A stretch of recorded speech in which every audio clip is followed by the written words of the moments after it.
Is healing feeling overwhelming right now? Here's 7 things that you can do right now that will stop overwhelm in its tracks. And keep watching to the end, because I'm going to share the number 1 thing that made the biggest difference for me. I always set my clients self-care activities because not only do they promote emotional mastery, but also they boost the work that we do together.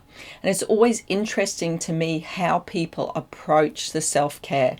Some people see it as homework and put a lot of pressure on themselves to do it every week. Others can't be bothered and don't do it at all, so they miss out on those great benefits. And then the third group see it as an opportunity and as a gift, a treat that they're going to give themselves. So is what you're doing for your health a pain in the butt, or is it a great opportunity, or does it feel like a lot of pressure? Let me know in the comments. When we're trying to heal, we can be our absolute worst critics. And yet this is the time when we're probably dealing with the biggest thing of our whole life. Other people don't seem to get it, and it's hard to get anybody to listen or understand. This is a time when you need at least yourself to be on your team, not criticizing you from the sidelines or putting you down for what you have or haven't done. And so these things, and feeling disappointed and frustrated with your body, really adds to the overwhelm. So bring in a little bit of self-empathy. Today, say to yourself, I am doing the best that I can with what I have in the situation I find myself in. A lot of people don't deal with what you're dealing with at the moment. You're turning up for yourself. That's good enough. I talk about Google a lot on this channel, and it's a great tool, but for some people with chronic illness, it can become their boss.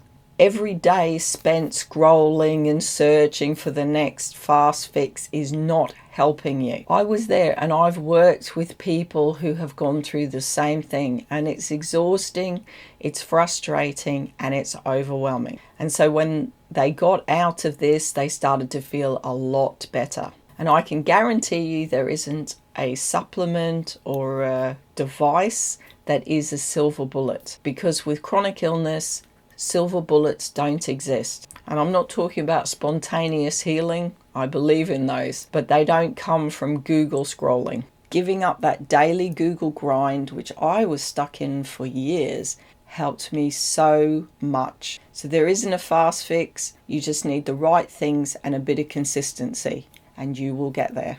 One of the reasons we get overwhelmed is because we can juggle too many things and not give ourselves enough time to relax. Or we put pressure on ourselves to keep everything going and do everything perfectly when we feel like we're dying inside. There's the juicing, the supplements, the meal preps. So look at your day and what you're doing to heal, and see if you can prioritize and simplify. So maybe the elaborate meals can go, or you body brush every second day instead of trying to cram it in every day. And the days that you've got something going on, you could skip the juicing, for example, rather than sticking to really defined strict rules. Feel overwhelmed because we're trying to cram in a lot of work and we don't give ourselves space to rest or to do something that we enjoy or get out into nature. And those things should be prioritized on your list because you need them at the moment.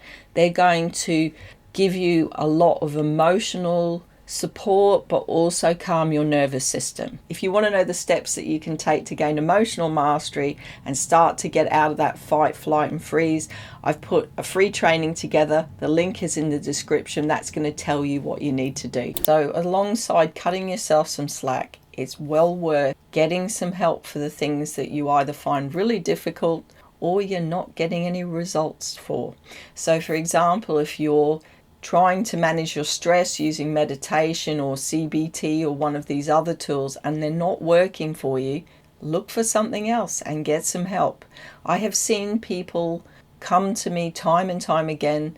They're doing all the right things, they're working really hard, and because they're so stuck in anxiety, overwhelm and panic, they aren't getting the results that they deserve for the amount of work that they're putting in. And the same goes for supplements. If you find that difficult, I know I did, get some help to work out what you should take. Otherwise, you're just going to waste time and keep yourself stuck in this state of overwhelm. A major source of overwhelm is living in the future, and fear is often at the root of this. It's impossible to feel like things are under control when you're managing the day-to-day of illness, but also you're so far in the future with your thinking that you're worrying and concerning yourself about how you're going to sort out what could happen. Because we got some pretty intense imaginations, us humans, particularly when we're already in a stressful place to start with. So getting out of the future, learning to trust, and really focusing on this moment